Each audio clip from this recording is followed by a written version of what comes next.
ایک طوطا اور طوطی الو سے جھگڑ پڑے۔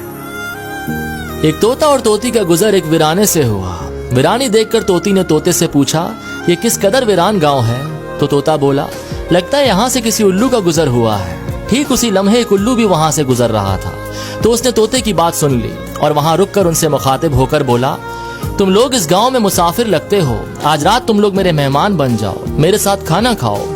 الو کی محبت بری دعوت سے طوطا اور طوطی انکار نہ کر سکے اور انہوں نے اس کی دعوت کو قبول کر لیا۔ کھانا کھا کر جب انہوں نے رخصت ہونے کی اجازت چاہی تو الو نے طوطی کا ہاتھ پکڑ لیا اور بولا، تم کہاں چل دی؟ طوطی پریشان ہو کر بولی، یہ کوئی پوچھنے کی بات ہے، میں اپنے خاوند کے ساتھ واپس جا رہی ہوں۔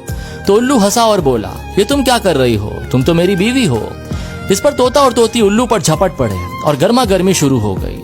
جب معاملات زیادہ بگڑنے لگے تو الو بولا، ایسا کرتے ہیں ہم تینوں عدالت چلتے ہیں، جو فیصلہ جج سنائے گا وہ ہمیں قبول ہوگا۔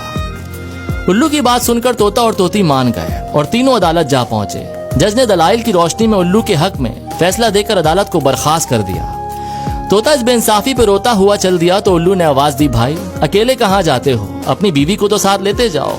طوطا بولا، اب کیوں میرے زخموں پہ نمک چھڑکتے ہو؟ اب یہ میری بیوی کہاں ہے؟ عدالت نے تو اسے تمہاری بیوی قرار دے دیا۔ تو الو کی آنکھوں میں آنسو آ گئے اور بولا، یہ میری بیوی نہیں، تمہاری ہی بیوی ہے۔ میں بس تمہیں صرف یہ بتانا چاہتا تھا کہ بستیاں الو ویران نہیں کرتے، بلکہ یہ ناانصافی سے ویران ہوتی ہیں۔ یقیناً یہ بات درست ہے کہ جس معاشرے میں انصاف ختم ہو جاتا ہے وہ معاشرہ بہت جلدی تباہ و برباد ہو جاتا ہے۔ اس لیے اپنے معاشرے میں انصاف اور رواداری قائم کریں اور کسی غریب کی حق تلفی نہ ہونے دیں، کیونکہ غریب کی بد دعا آسمان کے دروازے ہلا دیتی ہے۔